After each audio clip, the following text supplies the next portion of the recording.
physicsneet.com के lecture series में एक बार फिर से स्वागत है।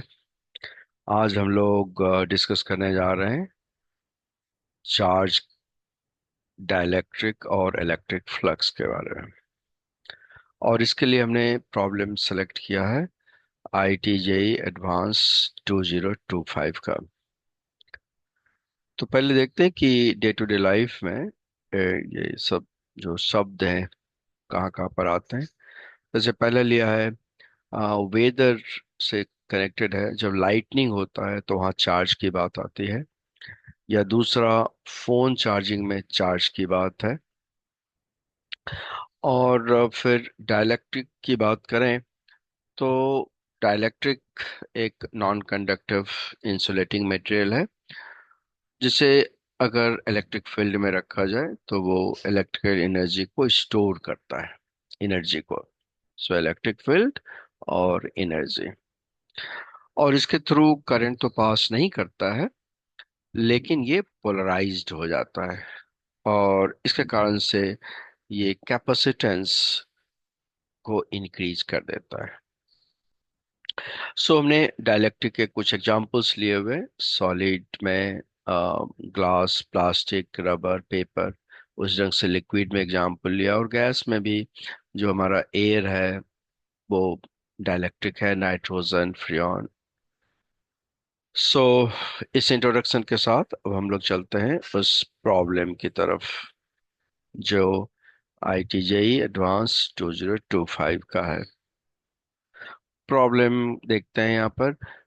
इसके डायग्राम्स दिए हुए हैं और जो इन्फॉर्मेशन दिया हुआ है कि ये टू कोएक्सियल सिलेंडर्स है, सेम लेंथ और डिफरेंट रेडियस का, जो यहाँ शो किया हुआ है √2r और 2r, ये दो इन रेडियस के गिवन है। इनसाइड वाले पे चार्ज Q गिवन है और आउटर को ग्राउंडेड कर दिया गया है। अब इस दोनों के बीच का जो स्पेस है, दो सिलेंडर्स के बीच का, उसमें ये डाइलेक्ट्रिक मटेरियल प्लेस कर दिया गया है और इसका डाइलेक्ट्रिक कांस्टेंट है 5 के इक्वल गिवन है, के इक्वल टू 5। क्वेश्चन का नेक्स्ट पार्ट दिया हुआ है कि एक इमेजिनरी प्लेन कंसीडर करना है जो r डिस्टेंस पे है from the common axis of the cylinders. तो डायग्राम में देख सकते हैं इसका, यहाँ इस एक्सेस से अगर इसकी बात करें तो इस एक्सेस से r डिस्टेंस पे, जो यहाँ शो किया हुआ है समवेयर हियर, r डिस्टेंस पर दिस एक्सेस ये पास कर रहा है। और ये इसी से कनेक्टेड हमें कैलकुलेट करना है flux of the electric field. सब पता है कि चार्ज है तो इलेक्ट्रिक फील्ड होगा और उसके कारण से फ्लक्स होगा एसोसिएटेड विद दिस प्लेन। हमें कैलकुलेट करना है और ये डिफरेंट इसके ऑप्शंस दिए हुए हैं calculation. So question directly clear होगा। टू सिलेंडर्स है, कंडक्टिंग है, अंदर वाले पे चार्ज क्यू दे दिया है and out side is grounded. दोनों के बीच के स्पेस में जो डाइलेक्ट्रिक कांस्टेंट मटेरियल है 5 का दे दिया है। एंड देन एक प्लेन लिया है at distance R. We have to find the flux through this plane. So I hope okay, question is clear. तो अब चलते हैं कैलकुलेशन पार्ट पर। सो कैलकुलेशन पार्ट पर देखते हैं, यहाँ पर हमने उस व्यू को, क्रॉस सेक्शनल को दिखाया है यहाँ पर। This is the plane. Plane देखते हैं कि इसको दो जगह पे कट कर रहा है। एक तो टॉप वाले में देखें तो यहाँ कट कर रहा है और ठीक यहाँ इस सिलेंडर के इस पॉइंट पर लोअर वाले पे भी कट करेगा। और हमें गॉस लॉ से नोन है कि इन दिस केस हियर कि आउटसाइड में इलेक्ट्रिक फील्ड 0 होगा, राइट, और इसके इनसाइड में भी इलेक्ट्रिक फील्ड 0 होगा। So this is the story, outside में 0 है। तो दैट मीन्स फ्लक्स कहाँ से जुड़ा मिलेगा हमें? ओनली इन दिस एरिया जहां पर इलेक्ट्रिक फील्ड है, दिस एंड दिस। और जो डाटा दिया हुआ है, इससे हमने क्या किया है कि इस √2r के लिए cos थीटा वन का वैल्यू निकाला। You know this value data दिया हुआ है r/√2r। सो ये एंगल हमको मिल रहा है π/4। कौन सा ये एंगल आया? This one.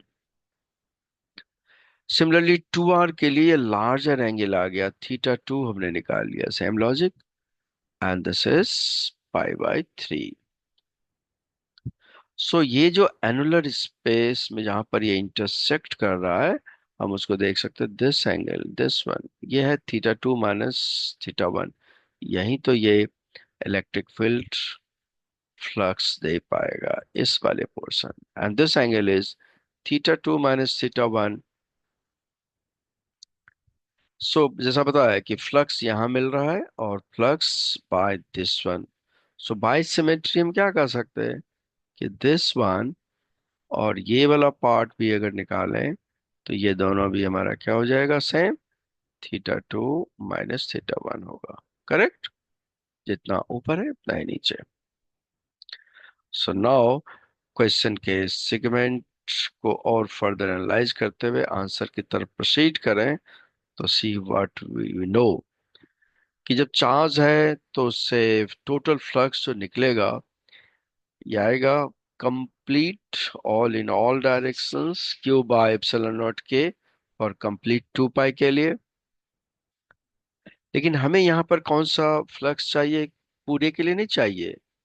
ये जो हमारा θ2 माइनस θ1 था, दिस वन, और यहाँ का ये दोनों का एडिशन, यानी हमें फ्लक्स चाहिए, रिक्वायर्ड फ्लक्स फॉर 2θ2 माइनस θ1, इसी के लिए चाहिए।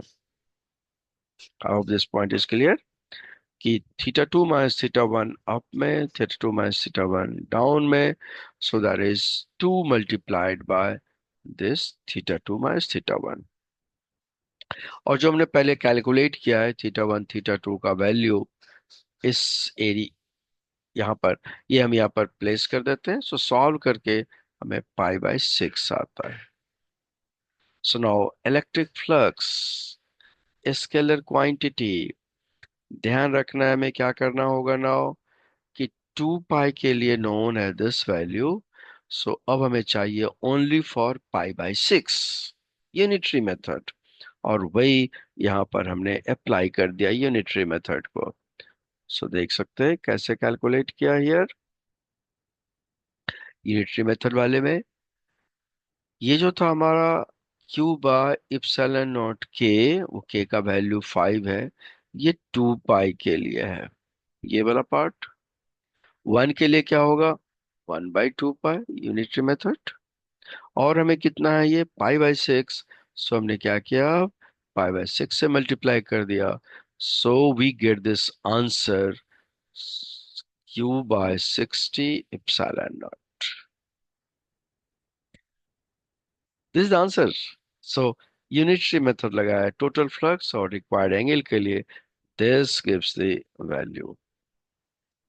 सो ये आसान सा quick calculation physics concept, minimum mathematics, हम इसे दूसरे मेथड से भी सॉल्व कर सकते हैं। लेंथी मेथड, ज्यादा मैथमेटिक्स, कि हम एक स्मॉल एलिमेंट लेकर के और फिर एरिया E.ds इंटीग्रेट करें, तो that will also give the same value. I hope clear. So thank you for watching this video. जल्दी मिलते हैं नेक्स्ट में।